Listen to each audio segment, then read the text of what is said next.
জমজম এই একটি নামের মধ্যেই লুকিয়ে আছে রহমত, রহস্য ও ঈমানের পরিপূর্ণতা।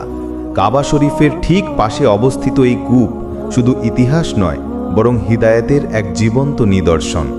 আজ আমি আপনাদের বলবো এক বিস্ময়কর কাহিনী, যেখানে আধুনিক বিজ্ঞানের সূক্ষ্ম দৃষ্টি ও ইসলামিক বিশ্বাস একত্রে মিলেমিশে এক অপার মহিমার সৃষ্টি করেছে। এই কাহিনীর শুরু বহু বছর আগে, যখন আল্লাহ তাআলা হযরত ইব্রাহিম আলাইহিসসালামকে এক বিশাল পরীক্ষা দেন।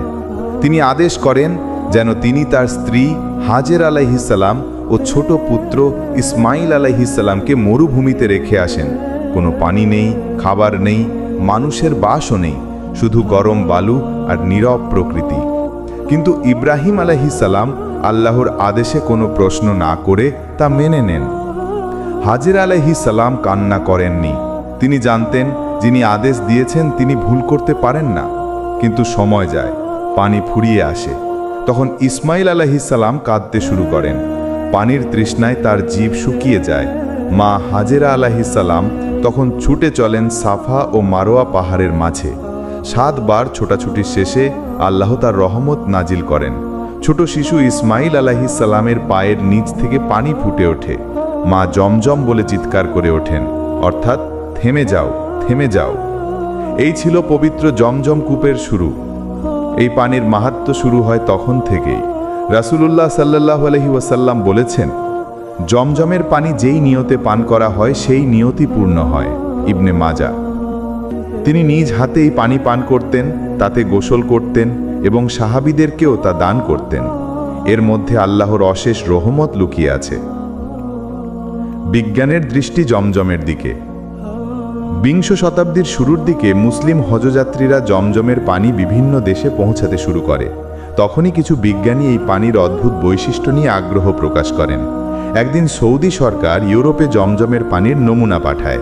লন্ডন, প্যারিস, বার্লিন ও টোকিও এইসব নামী গবেষণা কেন্দ্রে পানির পরীক্ষা হয়। জাপানি বিজ্ঞানী ডক্টর মাসারু এমোতো জমজমের পানি নিয়ে যখন গবেষণা করেন, তখন তিনি এক অলৌকিক সত্যের মুখোমুখি হন। তিনি পানির অণুগুলোর উপর শব্দ ও ভাবের প্রভাব নিয়ে কাজ করছিলেন। যখন জমজমের পানি পরীক্ষায় আনলেন, দেখলেন এর অণুগঠন পৃথিবীর অন্য সব পানির থেকে আলাদা। জমজম পানির অণুগুলো সুন্দর, ভারসাম্যপূর্ণ এবং আলো বিকিরণকারী ছিল। তিনি বললেন, এটি যেন কোনো আধ্যাত্মিক শক্তি বহন করছে। আমি বহু পানি পরীক্ষা করেছি, কিন্তু এমন পরিশুদ্ধ প্রভাবশালী পানি আর দেখিনি। আশ্চর্য তথ্য ও বৈজ্ঞানিক ফলাফল। লন্ডনের এক মুসলিম গবেষক ডক্টর নিলস ওয়াটসন জমজম কূপ থেকে সরাসরি পানি সংগ্রহ করে গবেষণা করেন। গবেষণার ফলাফল ছিল চমকে যাওয়ার মতো। 1. জমজম পানিতে কোনো ব্যাকটেরিয়া নেই। 2.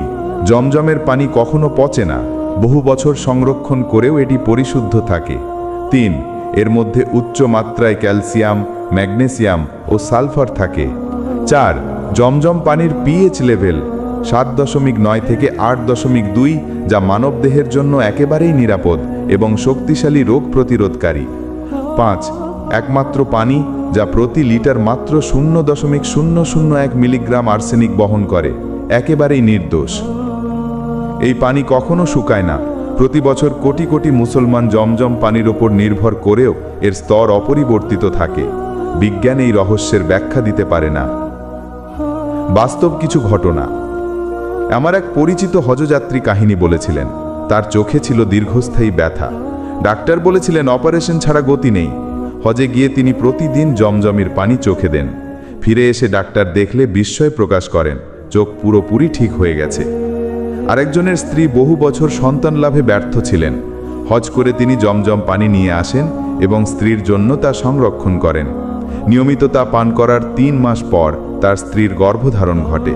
আজ তাদের ঘরে ফুটফুটে সন্তান। এক মধ্যযুগীয় গবেষণাগার কাহিনী।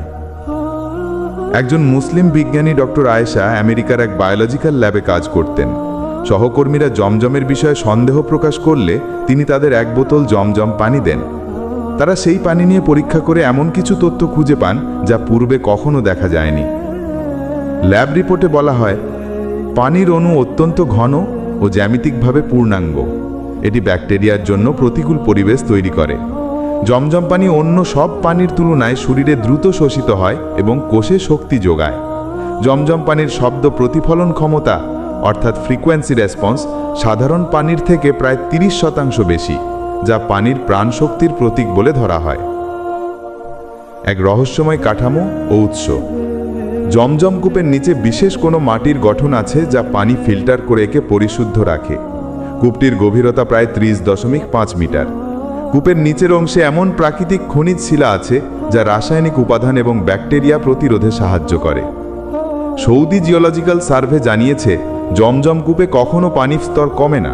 এমনকি ব্যস্ত হজ মৌসুমেও যখন দিনে প্রায় 5 লক্ষ লিটার পানি উত্তোলন করা হয়, তবুও পানি একই থাকে। এটা তো অলৌকিকতা ছাড়া কিছুই নয়। ইসলামিক হাদিস ও জমজমের মাহাত্ম্য। রাসূলুল্লাহ সাল্লাল্লাহু আলাইহি ওয়াসাল্লাম বলেছেন, জমজমের পানি হলো খাওয়ার জন্য খাদ্য এবং রোগীর জন্য শেফা। এমনকি তিনি জমজম পানির ওপর দাঁড়িয়ে দোয়া করতেন, আল্লাহ, আমি তোমার কাছে জমজমের পানির বরকত চাইছি, তুমি এতে রোগ থেকে আরোগ্য দাও, হৃদয় শান্ত করো এবং ঈমান বাড়াও। এক চমকপ্রদ উপলব্ধি। আজ যখন আধুনিক বিজ্ঞান তার উন্নতির শিখরে পৌঁছেছে, তখন তারা জমজমের পানির গুণাগুণ বুঝতে পারছে, কিন্তু তার উৎস ও শক্তির ব্যাখ্যা দিতে পারছে না। কারণ জমজম কূপ কেবল একটি কূপ নয়, এটি ঈমান, ভরসা ও আল্লাহর কুদরতের নিদর্শন। এটি আমাদের শেখায়, যেখানে আশা নেই সেখানেই আল্লাহ তার রহমত নাজিল করেন। উপসংহার।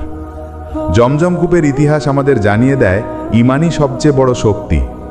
হাজের আলাইহিস সালামের ছুটে চলা শুধু পানি খোঁজার ইতিহাস নয়, এটি হলো ঈমান, তাওয়াক্কুল ও আল্লাহর ওপর নির্ভরতার গল্প।